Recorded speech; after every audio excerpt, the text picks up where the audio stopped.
Bagaimana dalam agama Islam seorang muslim karena jabatannya dia memberi izin berdirinya rumah ibadah seperti kelenteng, gereja, dia dapat dosa jariah mengalir terus.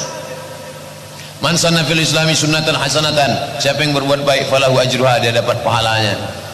Man sanna fil islami sunnatan sayyi'atan, siapa yang membuat yang tak baik falahu wizruha, dia dapat dosanya. Wa wizru man amila biha, dosa orang yang melakukannya sampai hari kiamat. Setiap berbunyi teng teng, bisa dibelangkung malaikat, teng kelompang, teng kelompang, teng kelompang, teng kelompang. Rasakanlah tuh, rasakan. Halo sahabat Indonesia, kita bertemu kembali dalam Opini Rudi. Hari ini hari Senin tanggal 30 Januari 2023. Sahabat Indonesia, baru saja kita sama-sama mendengarkan video dari pendakwah agama yang bernama Abdul Somad.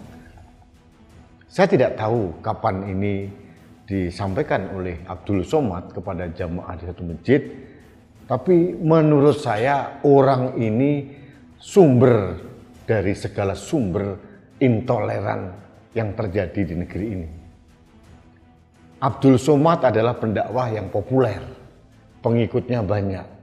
Dia mengatakan, menjawab pertanyaan dari publik, kalau ada kepala daerah yang beragama Muslim kemudian mengizinkan pendirian rumah ibadah di luar Islam, apa hukumnya?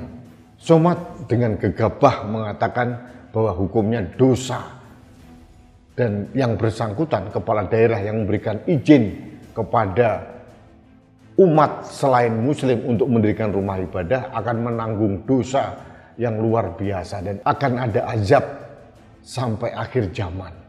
Tanpa dalil apa-apa, tanpa penjelasan apa-apa, tanpa ada bukti ayat mana yang mengatakan hal itu.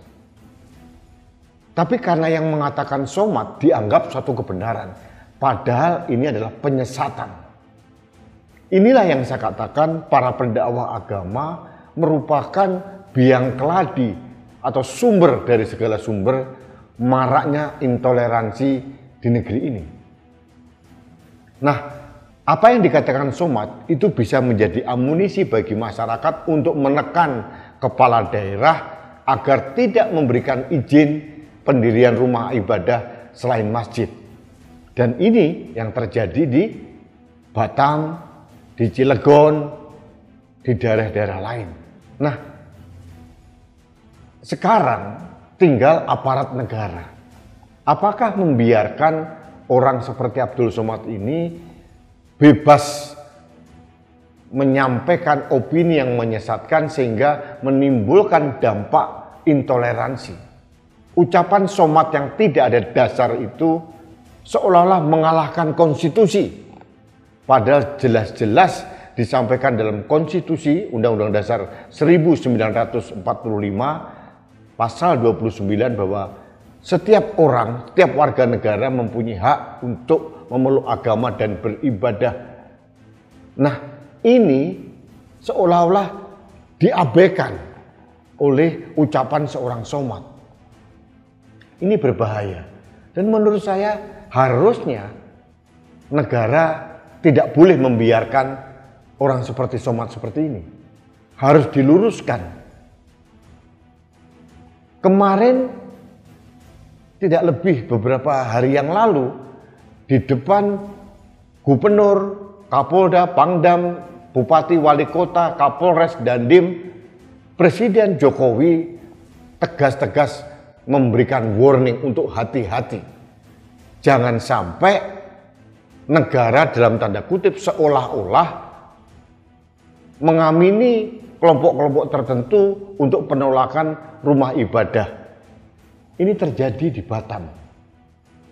Ada tanda tangan perwakilan dari kepolisian, dari TNI, dari Badan Intelijen baik dari BIN maupun BAIS yang seolah-olah mengiyakan untuk penolakan pendirian sebuah gereja.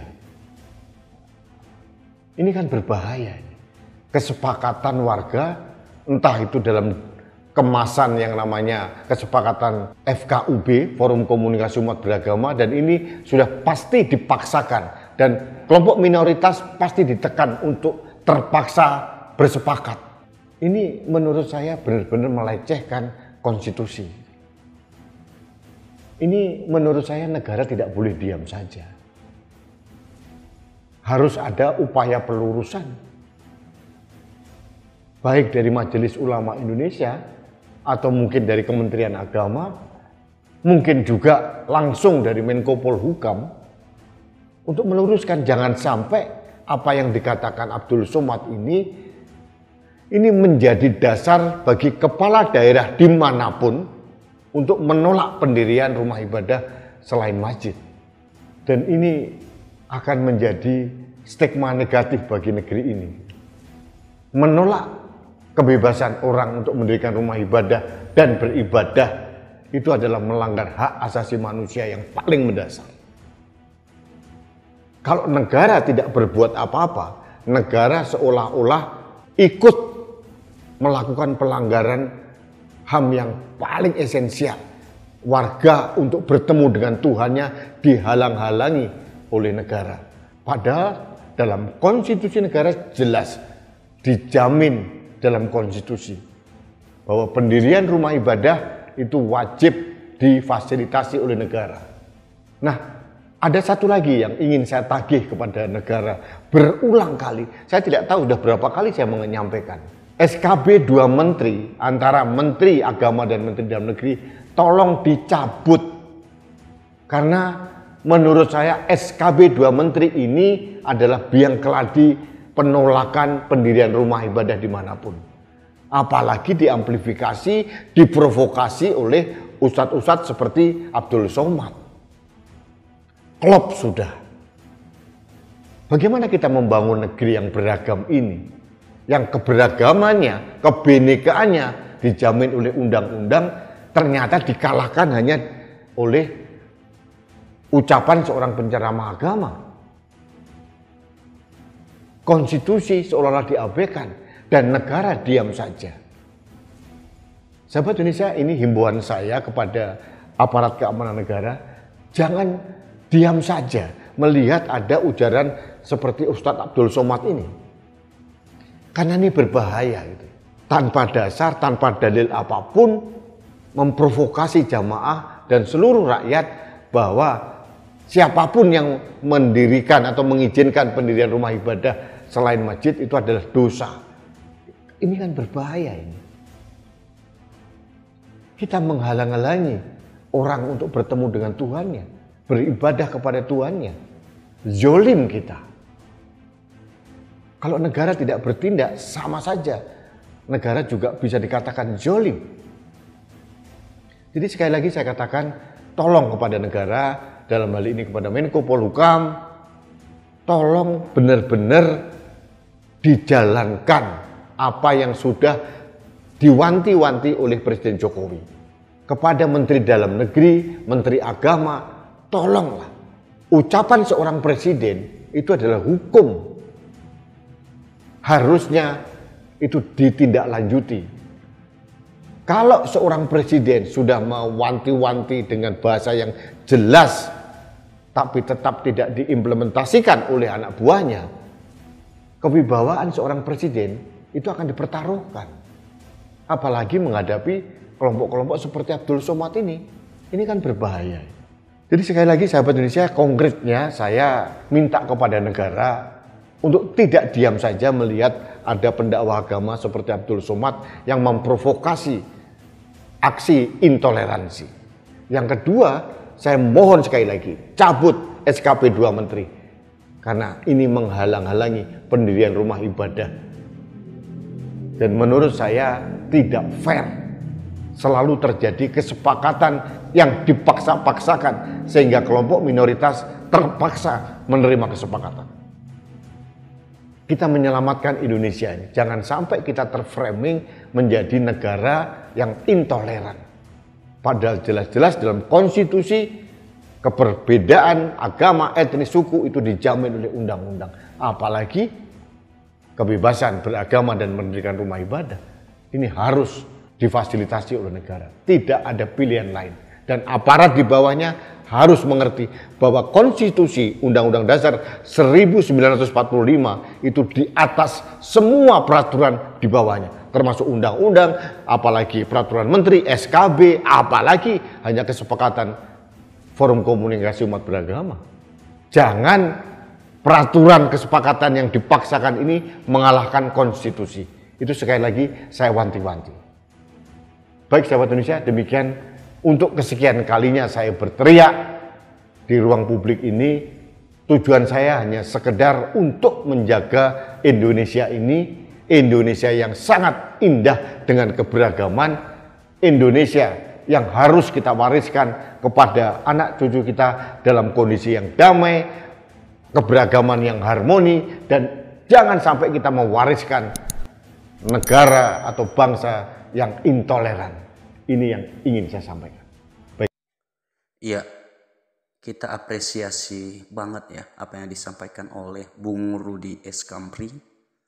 Ya, seharusnya pemimpin-pemimpin seperti Abdul Somad itu memberikan suasana adem.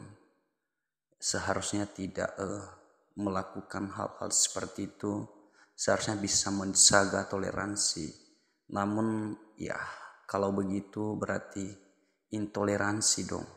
Jadi bagaimana bisa negara ini bisa tentram kalau kita memiliki sikap intoleransi, apalagi seorang pemimpin seperti itu, pendakwah seperti itu. Ya, tentu ini sangat-sangat buruk sekali ya.